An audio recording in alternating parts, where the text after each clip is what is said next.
Welcome back to another episode of Motherhood on the Move with yours truly, Brittany Nettles. I am so excited to air today's episode. I am interviewing our first guest ever, Jessi Sheridan with Habituelle. She is a powerhouse, a force to be reckoned with, a human conduit for connection, and just overall a beautiful and dear friend. So I'm excited to have her on today. We are going to chat people pleasing, boundary setting, and living a life by design. I think there's so many golden nuggets in this episode. I'm excited to share them with you, and I hope that you want to share it with someone too. So without further ado, welcome Jessi. So happy to have you here, and let's get started.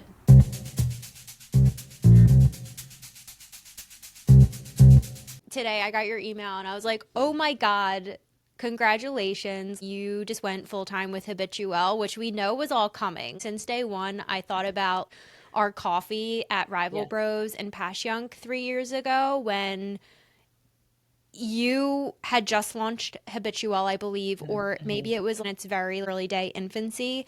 And I had just left my ex business partner and old team, and we Yeah. were just both phoenixes rising from our little ashes, right? And I think about now doing this interview, I'm like, you're doing awesome things. Here we are. So much has happened since we Yeah. physically saw each other last. And Yeah. yeah, I was really looking forward to this. And you're also my first guest that I'm interviewing. So the energy is palpable, hopefully. But Oh my I'm gosh. genuinely grateful you're here. Because also, it's time to amplify your voice. You're Yeah. amplifying other women's voices all day long. And like, kudos to you. You're hitting 208 women this month. Yeah. That's tremendous. Yeah. It's a labor of love and it's still fun. So I'm going to keep doing it. Today, we're going to talk boundary setting Hmm. and people pleasing and Yeah. living a life by design. So, before I ramble on some more, do you want to introduce us to Habituelle, introduce yourself, and tell us a little bit more about what you do? Sure. Thanks. And thanks for having me. I love what you're doing. And I feel like this podcast was years in the making because you were just like so natural. Look at you. You're so Oh, natural at this. I've a lot to say, and also I just love learning about other people. So, this naturally makes me really happy to do. Same girl. So I launched Habitual 3 years ago as a storytelling platform, coming from a place of I was sick in bed with COVID. I had this existential conversation with myself of like, what am I doing? What do I want to be doing? And what's the impact that I want to have on the people around me? And, I was in a job that was just fine, but I just felt this itch. Like I could be doing more. And what does more look like for me? Not more in a let's hustle more, but in more in a, again, that impact. And so I thought, well, why don't I just start talking to women in my network and ask them good questions, amplify their voice in a time where we're coming out of a pandemic where a lot of people were feeling isolated and wanting community and wanting connection. And so I pulled all those things together and had my first interview with Andrea Patton, who we both know. She was my first Our interview. girl. Yeah. And I loved being able to give people a space to share their truth and be honest and candid with what was happening in their life, whether personal or professional. And in the first year, we featured and shared the stories of 93 women. I never thought I would interview 93 women, but it just started taking off and I was really enjoying it. So 3 years later, what was meant to be a 1 year project is now my full time job. I shared that this morning with the world that I could not ignore the whispers that kept telling me, Jessi, you've got something here. You've got to take the leap. And in the past 3 years, I've gotten my coaching certification and have become a certified leadership and performance coach and really bringing all of these pieces together women's storytelling, coaching, community development into this brand, which is Habitual. And I think it's important, and sometimes I forget to share this, but the name Habitual took me a long time to figure out what I wanted to call this thing that I was creating. But I've always been a consistent person. I do what I say I'm going to do. I habitually show up for other people. And so leadership as a habit has this ripple effect. And my daughter's name is Elle. And so I took what could have been the English spelling of habitual and stayed with that. But I squeezed her name in there as a little ode to someone who really woke me up. And I'm sure you can allude to this. Like when you become a mom, there's just something that shifts. And I rode on those coattails, and she is my reminder every single day that what I am building is to create this path for her and other children to step into their leadership and really create these lives that are happy, healthy, and full of joy. So that's where we are. And today we relaunched into the world as full-time habitual. That's awesome. And that's just so incredibly profound. And talk about, the life by design, life by legacy. You are driven by your daughter and Yeah. the habits that you form, and everyone and everything around you, and your circle, and the women that you're talking to every day. And I think it just truly encapsulates and captures your entire mission just so beautifully. And I'm just seeing the impact that you're making on the community hyper locally, but also regionally. And I think that's another reason why I wanted to have you on here to just broadcast what you're doing and get the word out about your events, just because I think the mission itself is so beautiful, and how you've just so organically, like, and naturally built this brand, but also the community. And you've just made it such a space for women, which I think is so needed right now more than ever, because women, sometimes we have a hard time finding our place. And, Andrea Patton, we love you. She is just the hype queen that everyone needs. Yeah. And she's just so fierce and so honest and so incredibly and loyally supportive. Like 2 weeks ago, she's like, sorry, I'm going to Jessi's event. I was like, no trouble at all. We will reschedule. I'm like, you go to Jessi's event. So on the topic of that, can you tell us a little bit more about the events that you've been hosting? So I always told myself I didn't want to be an event planner, and I still hold firm on that, except for that I've made a few exceptions. And people kept saying to me, "We want to be together more. Can you create more events?" We have this anniversary party every year, and literally that event takes almost all of my energy for the year. But I love it, and it's such a celebration, and we'll celebrate every September for the launch of Habitual. But as women kept saying, can you create more of these spaces? I love all the women that I'm meeting when I come to these events. It doesn't feel like networking. It's just feels so good. And I sat on it for a really long time, and really thought about, well, if I'm going to create more events, what's the impact that it's going to have? It's not just going to be a networking event, because they're a dime a dozen, right? They're everywhere. And so I'm very passionate about supporting local women-owned businesses. Okay. So if we've got these businesses that have brick and mortar locations, let's bring women who want to be together into those spaces to not only connect with each other, but learn from a business owner and financially support that local owned business. And so these are very small, intimate events. We call them We Rise events, because what we know based off of being together is that when we come together, we rise together.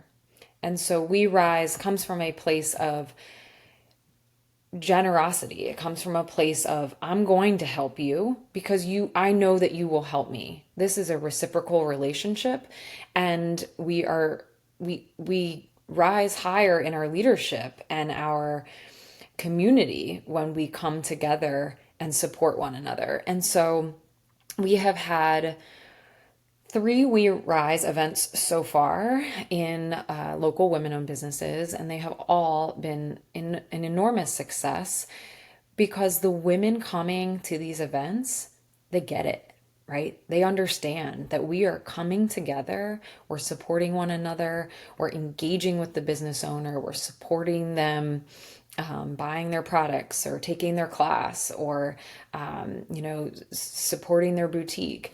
And we're going to continue to do these events in local women-owned businesses around the city so that you all can get those connection points that you've been asking for. And it goes beyond the connection, but really boosting the local economy specifically for women-owned businesses. Yeah, and that's awesome. I'll share all the links to like where we can find your events, and Yeah. you can plug at the end like where to find you. But yeah, it's exactly what I said. Like you're creating the space for women to come together and like find that common denominator, which is just so hard to find naturally, like out in the Yeah. wild. And thank God for Instagram, right? You Yeah. can kind of like weed through it a little bit, but you give like you're a conduit for this type of connection that I think is just so incredibly necessary. And you're I love that you're boosting the economy and boosting local, small, women owned businesses. Like, it's just so incredibly necessary. And again, like profound. So I love that. Let's shift gears a little bit and talk about people pleasing. I think this is me personally. I'm a recovering people pleaser. Sometimes I still have those habits, and sometimes it shows up in my business, in my relationships, personally and professionally. How do you think people pleasing shows up in your life? And how did it show up early on? And how did it shape your professional identity? Yeah. I was born and raised by people pleasers. And so I naturally was one, right? And I still have those tendencies. I promise I do not have this completely figured out. However, I have spent a lot of time recognizing when I am people pleasing because I have I think since I really became a yogi many years ago, I've really started to really tap into like, how am I feeling? Ooh, what's that? Why am I not joyful about going into this workday? Or just like being very in tune with what's happening in my mind and my heart and my body. And being able to tap into that has further informed me on what I want to be doing and what I don't want to be doing. And chances are, if I don't want to be doing something, like if I look at my calendar and I'm like, oh, why is that on my calendar? I am more than likely people pleasing because I probably didn't say, didn't ask enough questions or didn't hold a boundary that allowed me to say, you know what, this actually doesn't align with what I'm doing or working on, and thank you but no thank you, maybe I can suggest someone else that might be better for this opportunity. I almost have a mental checklist when it comes to decision making, and a lot of that checklist is rooted in my values. What is most important to me? My family, my health and well being, and my integrity have and always will be the top three things that are most important to me. And so if something comes across my desk, an opportunity, I tend to go down that list. Is this going to impact my family in a negative way or take me away from my family? Is this going to impact my health and well being?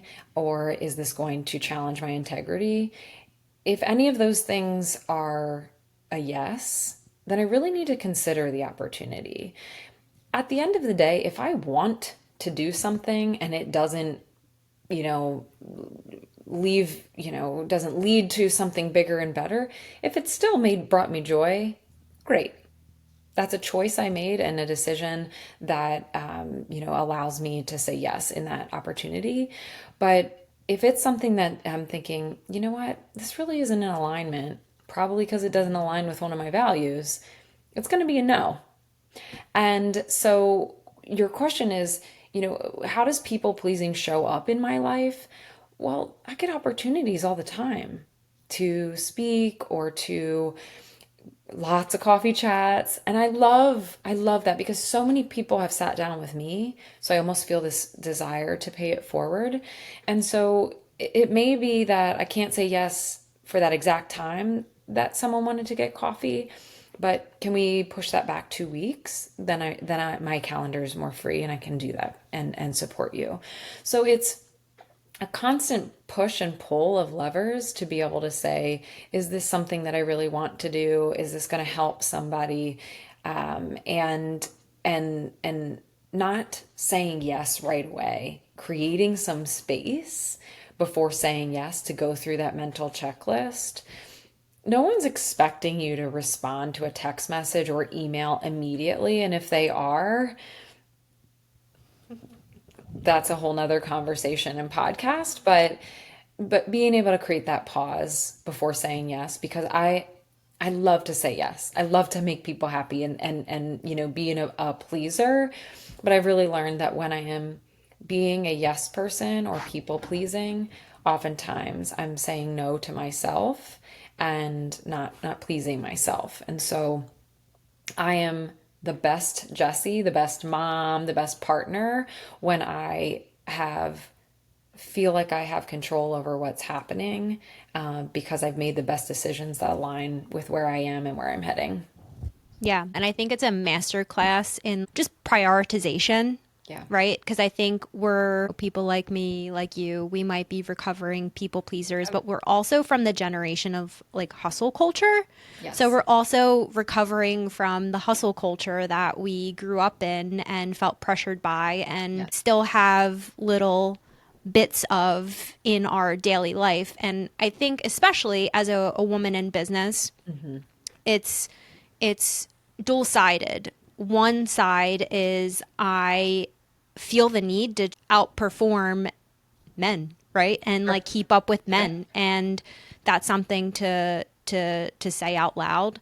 And then also as a business owner, you're building this brand. All of the onus is on you and all of the pressure is on you. So naturally you want to say yes to all the things that you can. And for me, in my side of the business, I want to say is yes to as many things as possible. But let's be real. And I think this applies to most industries as a business owner, but real estate especially can run you ragged and you can work 24/7 and around the Right. clock and work every single day, nights, weekends included, but that takes away from your life, and that's not a life by design, right? That's a Right. life by default. And I think when you are aiming to please the masses, it's taking away from you. And at the end of the day, you're here to please Jessi and please your family and prioritize what's important to you. And when you're saying yes to one thing, you're saying no to something else. And that's just so important and incredible to learn early on, especially. Yeah. And there will be things that we always they're obligated to go to or be a part of. And making space for those things that inevitably will come up. But when you have the choice and the autonomy to choose, hit the pause. Decide what is most important to you. Do you want to do it? Does it align with your values? And then make your choice. Yeah, I agree. Why do you think so many women, especially high achievers and caretakers, default to people pleasing? I mean, I know based off of 199 interviews that I've had so far with another, 8 coming in the next month, but is that we're afraid of judgment. We're afraid of what someone's going to say or think or feel about us. And isn't that so wild that we care so much more about somebody else's thoughts and feelings than our own? Like, just saying that out loud right now is wild to me. Like, and we've been just accustomed to that's what women do, right? We clear the pathway for everybody to be happy, or we take the load off, others, and we don't want to be a burden. And it's just this societal like build up time after time. And of course, we're seeing, rapid shifts in 2025, things that women are doing to really kind of reclaim their autonomy.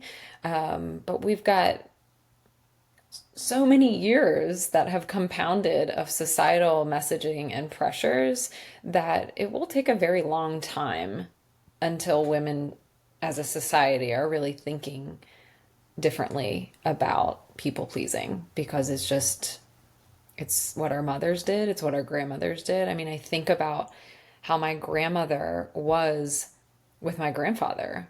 Like, she did everything for my grandfather, and she is not alone in that. My mom and my dad were much more balanced. My husband and I are a straight up team. And oftentimes he's doing more than I am, right? He's saying yes to more because I'm building a business while he's now building two. But, it's, we are seeing changes, but we are just seemingly born with a gene that is like people pleasing. And it's a matter of how do we navigate ourselves out of that? Yeah, and I think we have a hard time taking up space. So naturally that prevents us from taking up space, like acquiescing and just Yeah. kind of making ourselves small. I feel like I did a lot of that in my early days of being a small business owner and a woman in business and professional. And that's great. You and your husband are a team. That's something that my husband and I too have implemented. I wouldn't be able to do everything that I'm Right. doing, running a business, running a second business now, and talking to women and getting together with clients and still raising our child and, Right. everything else in between. I wouldn't be able to do it without him. And I think having a supportive partner, you get one by being vocal and taking up space and asserting yourself a little bit and not trying to just minimize your needs. Right. And it's a shame when you see it, but when you are able to step in and help and raise awareness and help pull a woman up with you or give her the tools and resources that she needs to no longer do those things and build new habits, that's awesome. You win. And so does she. Yeah. The taking up space thing is, I of course see it all the time, but even in myself, it is, it's challenging to take up space if you're not used to doing it. And yet how am I going to coach women on taking up more space if I'm not doing it for myself?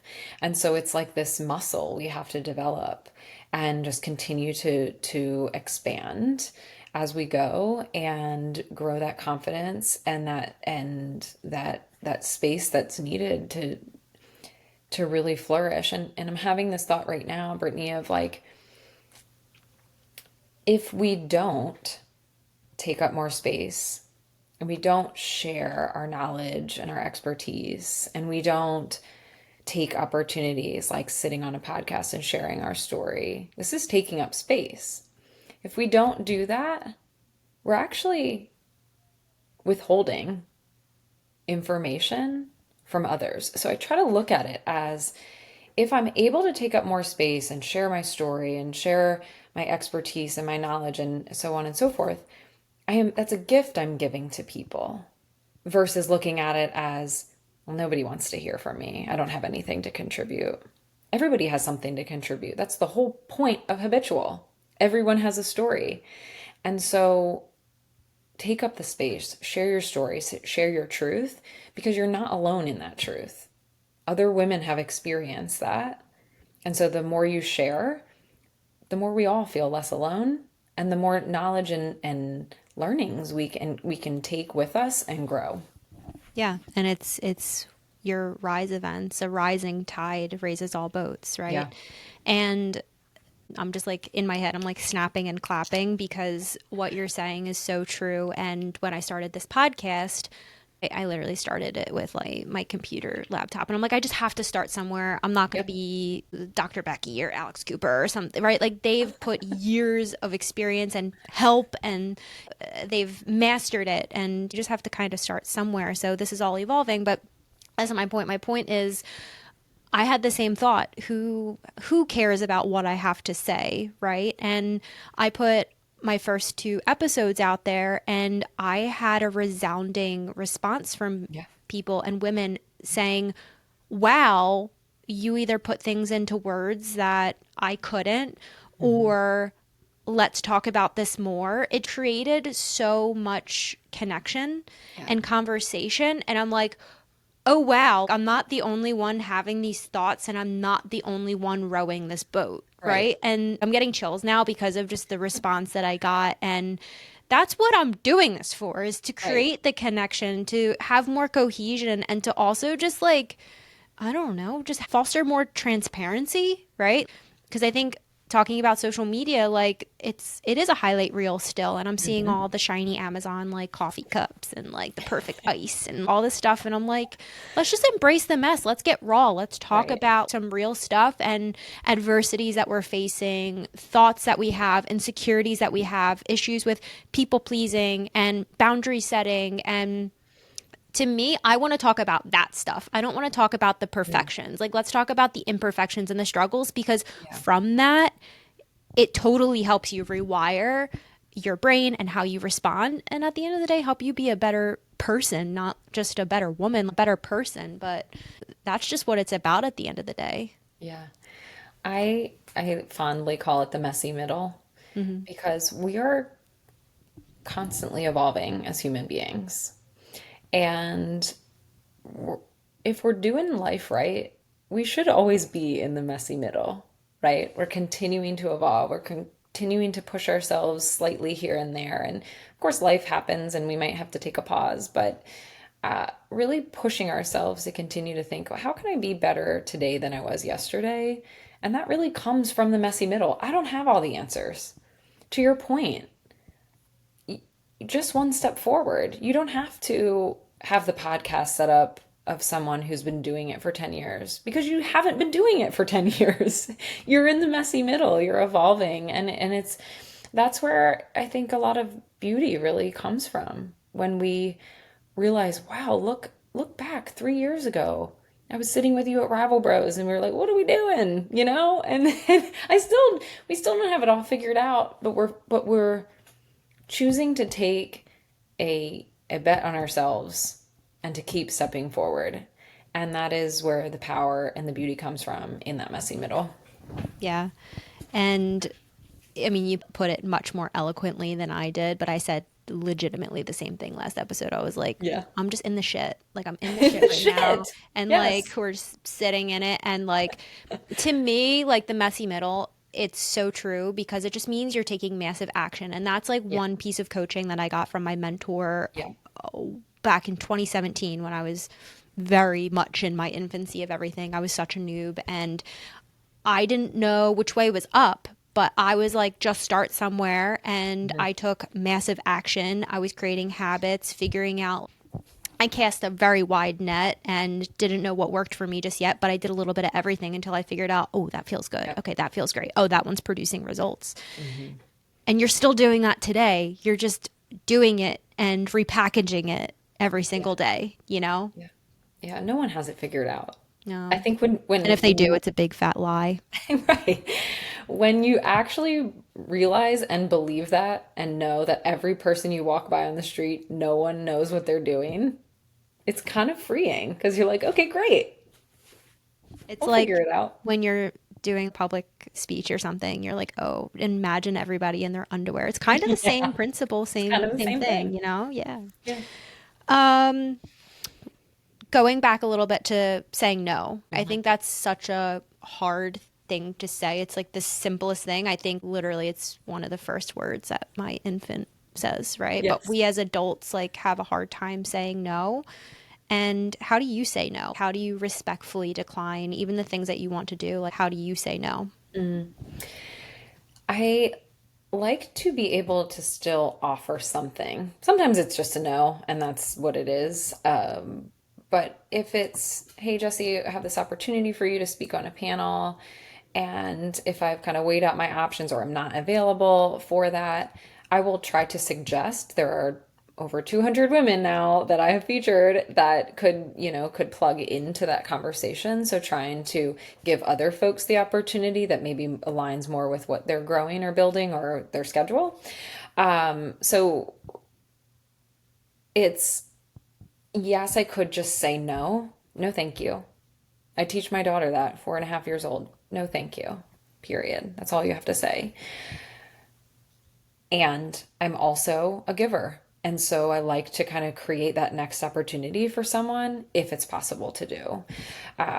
If it is totally not aligned, it's a no, but I do try to give something as a little bit of thank you so much for thinking of me. Here's something that might be able to help you with that.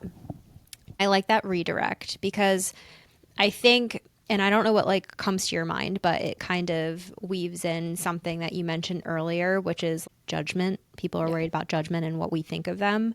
And I think for me, like when I say no, I'm going to sound like a bitch, right? Mm. Like I think we often conflate like Yeah. boundaries with bitchiness, and like we'll get to Yep. that too. Yeah. I like that you redirect and you offer an alternative, and you, more importantly, bring in and elevate one of the women that you've spoken to in the past. I Yeah. think that's awesome. And do you find that they typically partner up or follow Yeah. through with things? Yeah. Seeing it all the time. And that's the beauty of it. If it's something that I don't need, why wouldn't I give it to somebody else as an opportunity? Again, it might be a better opportunity for them than it is for me.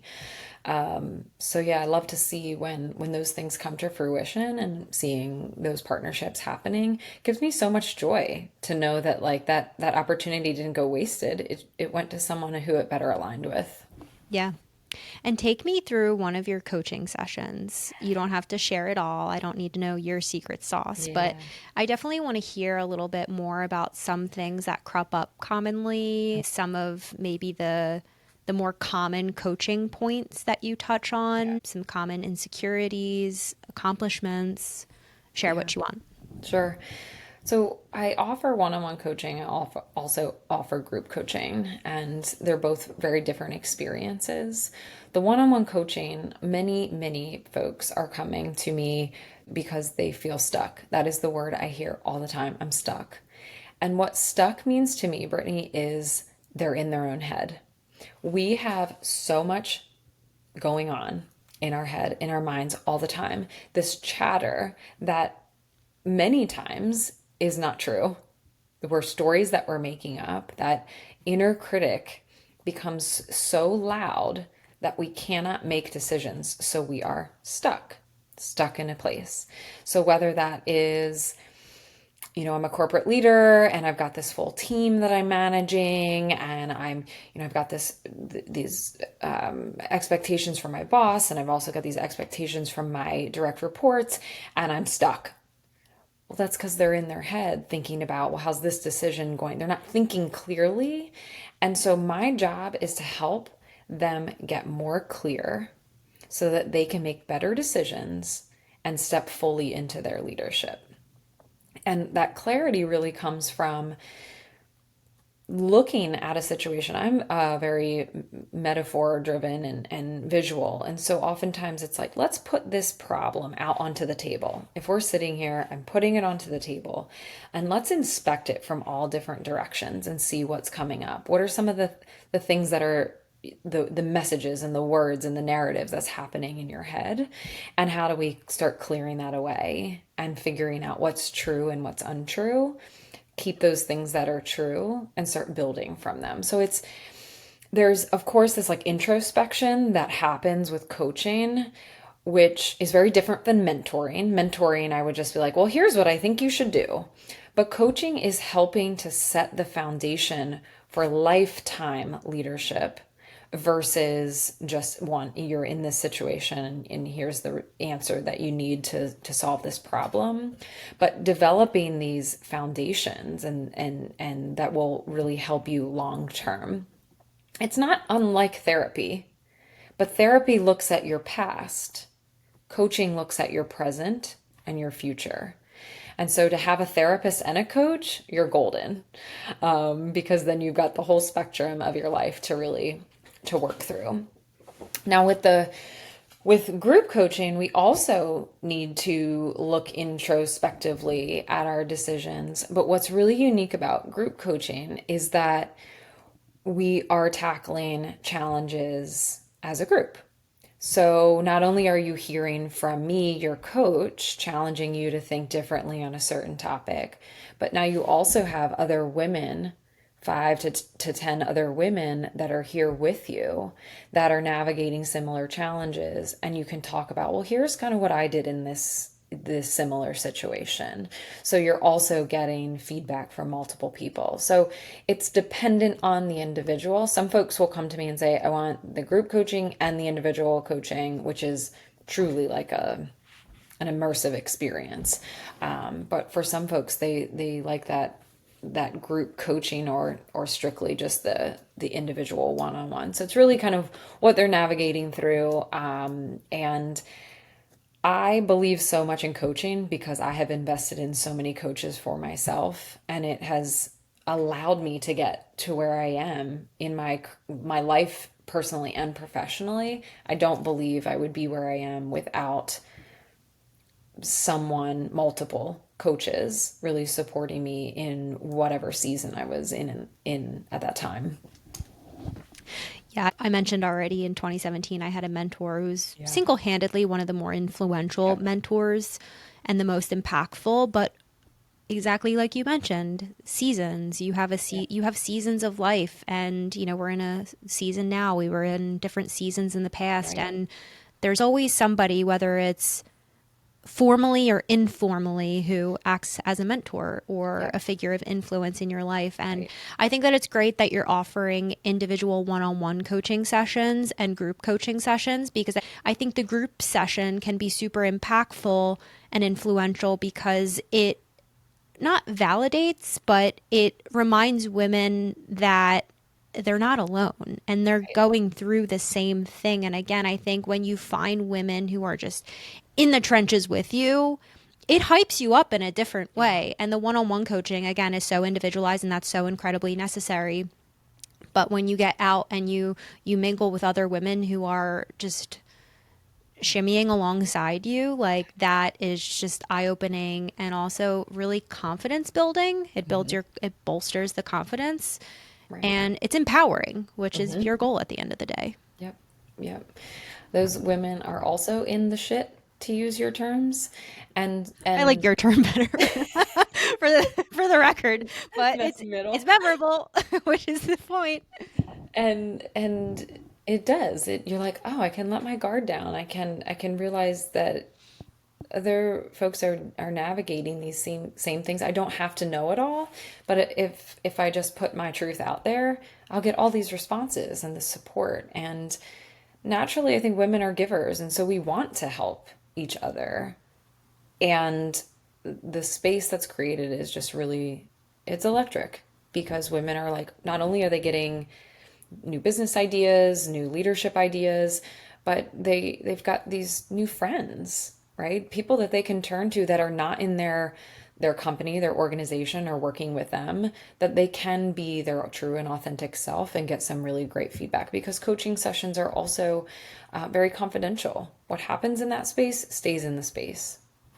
Yeah, it's like, you already mentioned it, but therapy. Yep. Yep. And I think, too, on the topic of accountability, the group coaching, too, keeps women honest. And I think it's very easy to form stories and believe some things that we're telling ourselves. But I think having somebody who is truly advocating for you and working with your best interests, because I think the women that you're surrounding each other with, they're genuinely supportive, and they genuinely want what is best, and they want to see everybody win and see everybody rise. And I think having that form of honesty is so incredibly paramount, and I think empowering at the end of the day, because it forces you to go inward and be introspective and think, I should take that feedback, or you kind of like take what you need along the way. But having those people who are being truthful and direct and helping you navigate whatever it is that you're trying to navigate is so quintessential, and I think necessary for personal growth. Yeah. We don't see what others see in us. And so it's helpful to have this group of people who are holding the mirror up and saying, Brittany, you're fantastic. I love what you're doing. Keep going. And of course you can get that outside of a group coaching session, but imagine it inside one, where you're putting your goals and your dreams out on the table, and it's a safe space to do that. And then you've got 9 other women who are like, I can help you with that. I've got this contact. And then are following up with you. Hey, did you do that thing? It really is an incredibly powerful container that can help you move from one level in your leadership to a whole nother level in your leadership. Yeah, and you love metaphors. The one-on-one coaching sessions are laying the foundation, and the outside groups are the building blocks. Like Yeah. you're building, brick by brick. Yeah. How do you respond to women who say, I want to set boundaries, but I don't want to hurt anyone? Well, the challenge there is that they're going to end up hurting themselves because it's going to build. It's going to build, it's going to build, and then your mental health, physical health, spiritual health, everything's going to start to take the back seat. And so if you are constantly giving to others but not replenishing yourself, it's going to sneak up on you in one way or another. And I think that's where a lot of anxiety comes from. You know, we don't want to disappoint. Well, then we're only disappointing ourselves in the end. And so being able, it's a journey to be able to really put yourself first, right? They say on the airplane, put your oxygen mask on first. We use that metaphor all the time because it's so true. If we are not helping ourselves first, we can't be a great mom, a great partner, a great employee, a great business owner, great community member. And so I feel like I'm making it sound so simple, and that I know that it's not. It's a journey to being able to do that. And maybe it's one thing a day you commit to where you're like, you know what? Today I'm going to put myself first by taking a walk after dinner time by myself to clear my head. That could be a 10-minute walk. It doesn't have to be an hour long. But if that's going to help start to like put you in the driver's seat, especially when it comes to decision making, you start to feel this autonomy and this power, like, okay, I got this. I can be a really great mom when I take that 10-minute walk every day because it clears my head before I have to do the dreaded bedtime routine. Don't even get me started. And yes, boundary setting and getting comfortable with it doesn't just happen overnight. I feel like I look back in hindsight and I'm like, wow, this has taken me years to get here. And it's still a practice, right? But I think of it as a workout. You show up every day, you throw around those weights, you flex those muscles, you tear those fibers, you recover, you get stronger every single day. And I think that's exactly what that is. It's like it's a practice, it's a habit, right? And it's something that you get used to doing and implementing and saying no, setting boundaries. It comes with a little bit more grace and a little bit more clarity. You know, you mentioned taking a walk every morning. I do the same thing too. My husband and I and Teddy, we all go for a stroll every morning, and that's intentional. And that is something that I block on my calendar every day between 7 and 8. You can see that we are just out there, we're strolling, but it's for us to get on the same page every day, talk through whatever it is that we need to talk through, just have some connection, which is so important. Review what we need to review as a team. Hey, I need your help with this, vice versa. But I think that helps people get aligned with what are their core values, and I'm going to say no to this so I can say yes to that, and kind of brings everything together in concert and brings in the people pleasing. You know, am I saying yes to this just because I want to please them and make them happy, and in turn you're sacrificing something that you really genuinely wanted that day. So I think it really beautifully like binds it all together. Yeah. It does. Good stuff. I love that habit that you all have created in the morning. What a special moment for you and your family, your little team. Yeah. I mean, you get it. Like, we have so much that we're doing every single day. I know that these are my foundational and fundamental must-haves. I need to have slow coffee in the morning. I hang out with Teddy. Nick comes downstairs. We all read or we play, we talk, we read the news, like whatever it is. We have breakfast, we go for a walk, and then we start our day. That hour and a half is my time. The rest is structured for typically other people, client calls, now podcast stuff, catching up on text messages. I'm also guilty of, I didn't respond to that text message quick enough. And I had somebody once tell me, like, if you just respond within 24 hours, that's okay. Like, because we're just so accessible. It's okay if you don't respond right away via text. You feel like you have a little bit more permission to like respond slowly via email. Every day can take control of you if you let it. But when you take control of it, it's just the most calming thing And I think it allows you to just do more. But I think that's just, the intention of all that is do more of what you want to and what actually matters and, fills your cup at the end of the day. Right. It's designing the life that you want to live. And I heard someone say this on a podcast, so I can't claim it as my own quote, but stop chasing your dream job and start designing your dream life. And that really hit me. And this was years ago. And that's sort of when probably all of this habitual started coming up of I'm letting life be designed for me instead of designing it the way that I want. And I often work with clients to be able to think about what would an ideal day look like for you? And I don't mean like ideal, I'm getting a massage every day. That would be truly That would be ideal. nice. But what's a realistic vision of what a day or a week would look like?